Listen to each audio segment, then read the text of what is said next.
Salut à toutes et à tous. Aujourd'hui, je voulais vous parler de quelque chose qui me tenait à cœur dans une émission que j'ai intitulée Slash Thème, car j'aime l'originalité et que surtout cela correspondait parfaitement à ce que je cherche le plus à faire sur ma chaîne, c'est-à-dire ne pas me cantonner à un concept en particulier, mais plutôt d'argumenter sur un sujet quelconque. Dans la vidéo de présentation, j'ai délibérément énuméré un bon nombre de concepts pour ne pas être limité à quoi que ce soit et que je puisse faire ce qu'il me plaît. J'avais même précisé que d'autres concepts inédits à ma chaîne pourraient voir le jour, mais j'y réfléchis encore. Enfin, à vrai dire, j'ai 2-3 idées qui me sont déjà venues en tête, seulement celles-ci demanderont beaucoup de travail et franchement, j'ai pas énormément de temps en ce moment. Du coup, comme vous avez pu le voir dans le titre, il s'agira pour moi de vous expliquer pourquoi Luffy n'est pas un personnage principal de Shonen Neketsu Random, comme beaucoup de gens s'accordent à le croire. Bon déjà, qu'est-ce donc qu'un personnage principal de Shonen Neketsu Random? Par là, je veux dire un personnage qui respecte sensiblement les codes propres à ce genre. Alors, j'ai bien conscience que tout le monde le sait, mais je préfère en parler pour bien poser les bases de ce qui va suivre. Donc les caractéristiques récurrentes sont un héros, cherchant à accomplir un but en particulier quels que soient les obstacles, il est généralement doté d'un potentiel de combat hors norme, mais a aussi beaucoup de choses à apprendre. Il est naïf, très innocent de ce qui l'entoure et ne mâche pas ses mots. Accompagné de fidèles compagnons, il se battra sans relâche pour arriver à ses fins et même dans les moments les plus critiques, il réussira toujours à se relever face à l'adversité.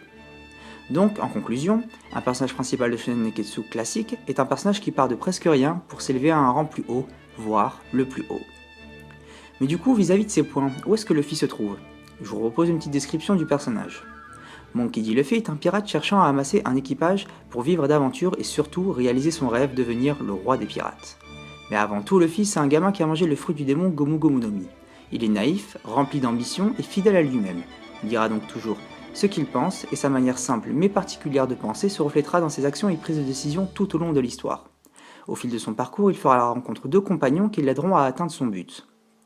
Jusque-là, on a donc, par rapport à la définition dite précédemment, un personnage principal au caractère et ambition, comme à son entourage, semblable à celui d'un héros de Shonen Neketsu classique. Dans mes nombreuses lectures et mes nombreux visionnages d'œuvres en tout genre, j'en ai tiré certaines conclusions sur la manière d'écrire une histoire, des personnages, de le poser sur le papier, de le développer, de certains choix scénaristiques récurrents, de la mise en place d'un univers, enfin bref, de comment on construit une œuvre. Et du coup, de ces quelques connaissances et de mon expérience avec One Piece, j'aimerais pouvoir me justifier dans mes propos et aller plus loin. Je considère pour ma part qu'il y a deux manières de construire le caractère d'un personnage.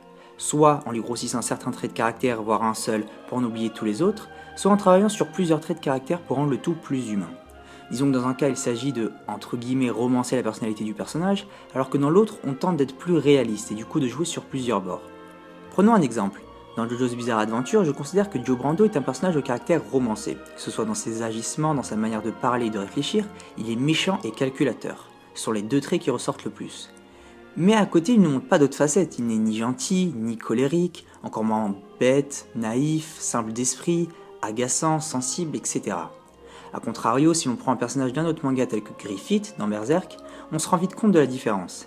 Il est très intelligent, calme et très attentif, toujours à l'écoute de ses compagnons d'armes. Or, ce n'est pas tout. Derrière ces traits de caractère se cache aussi un homme ambitieux d'accomplir son objectif. De plus, à travers certains autres dialogues, on peut s'apercevoir qu'il est aussi inquiet vis-à-vis de ce que lui réserve le futur. Enfin, étant le chef de toute une armée de mercenaires, il se doit d'être à la hauteur de ce titre. Mais petit à petit, il se confiera beaucoup à Guts sur ses intentions et ses peurs, si bien qu'à un moment, il dépendra énormément de celui-ci. On voit bien que Griffith n'est pas aussi facile à résumer que Joe. Et attention, ici, je n'établis aucun classement entre les deux personnages, il s'agit de simples observations, ne me faites pas dire ce que je n'ai pas dit. Donc, on a là deux manières d'appréhender le caractère d'un personnage. Et on en vient à Luffy. Pour moi, il fait partie de la seconde catégorie. Luffy est quelqu'un de très honnête, gentil, naïf, audacieux, digne de confiance et entreprenant aux limites de l'inconscient. Mais là encore, nous ne sommes pas encore assez éloignés de la définition du personnage principal de Neketsu Random. Quand je parle d'honnêteté, je parle de ces moments où, par exemple, Luffy ne cache pas le fait qu'il se fiche complètement du passé de l'une de ses compagnons, car tout ce qui compte pour lui, c'est de la faire revenir dans son équipage. Ou encore lorsqu'il décide de ne plus aller à Alabasta en chemin car il était conscient que Bibi n'avait pas compris qu'elle ne pouvait sauver tout le monde, et encore moins seule. Quitte à la secouer dans ses idées et la frapper, il se devait d'être honnête pour que Bibi prenne conscience de quelque chose de très important. Lorsque je parle d'être digne de confiance, je parle de ces moments où Luffy est capable de déclarer la guerre à n'importe qui pour sauver ses compagnons, quitte à se mettre à dos de puissants ennemis, voire le monde entier. Lorsque je parle d'être entreprenant et naïf, je parle de sa capacité à ne pas prendre en compte la dangerosité de ses décisions ou encore d'accorder sa confiance à quiconque lui offrira de la viande.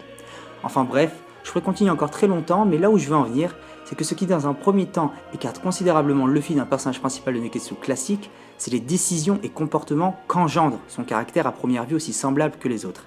Et c'est là qu'est la grosse différence, car on peut très bien être semblable de par notre personnalité, mais ce qui en ressort peut rapidement faire la différence. Maintenant, il y a un dernier point qu'il faut aborder et qui met clairement une frontière entre Luffy et tous les autres. Il s'agit tout simplement de l'univers. L'univers dans lequel s'inscrivent les personnages peut réellement changer la donne. De la même manière que tel ou tel élément scénaristique verra sa signification prendre une toute autre ampleur vis-à-vis de l'univers dans lequel on le trouve, il en sera de même pour les personnages. Je ne vous apprends rien, l'univers de One Piece est gigantesque, il est gigantesquement dense, détaillé et fascinant. Dans l'univers de One Piece, tous les lecteurs ont conscience qu'une simple rencontre entre personnages, que la découverte d'une nouvelle prime, ou l'arrivée d'un personnage sur une île, ou encore même une simple ligne de dialogue peut remettre énormément de choses en question, car dans cet univers, tout a une signification. Rien n'est laissé au hasard et un événement qui peut sembler totalement anodin aux yeux d'un non-lecteur de One Piece comme le lieu de naissance d'un personnage, trouvera toute son attention auprès d'un lecteur du manga qui a conscience de ce que cela veut vraiment dire dans l'univers de One Piece et de ce que ça peut engendrer. Et bien vous voyez, pour les personnages, c'est la même chose. C'est-à-dire que leur caractère et ce qui en découle prendra une toute autre dimension dans l'univers de One Piece qu'un personnage au caractère même identique dans un autre univers. Et c'est là que Luffy n'est en rien ce qu'est un Naruto, un Natsu, un Ichigo ou un Meliodas. Il faut donc bien comprendre que tous les agissements et les dialogues qui résultent du caractère de Luffy, qui au premier abord est assez classique, sont assez différents et particuliers pour ne pas le mélanger à n'importe qui, et que tous ces agissements prennent une toute autre signification dans l'univers de One Piece auprès du lecteur. Et c'est en ça que Luffy ne ressemble à personne et n'est personne d'autre que lui-même. Chaque parole, chaque action et chaque manière de penser des personnages de One Piece doit absolument être pris en compte dans le contexte dans lequel on nous les présente. Ce contexte, et de manière plus générale cet univers, a instauré un nombre fou de détails et de mystères qui donnent une toute autre saveur au récit. One Piece a réussi à travers son univers monstrueusement dense à développer son propre langage, ses propres codes et règles. Et c'est à travers cette encyclopédie qu'il faut comprendre et percevoir One Piece, et ici en l'occurrence, Luffy. Voilà, j'ai dit tout ce que j'avais à dire sur le sujet, j'espère que j'ai pu vous apprendre quelques petites choses, en avoir éclairci certaines ou même encore que vous ayez pu reconnaître votre avis dans mes propos. Quoi qu'il en soit, si vous avez des questions, une remarque, dites-le moi en commentaire. Et puis comme d'habitude, on se dit à la prochaine pour une autre vidéo.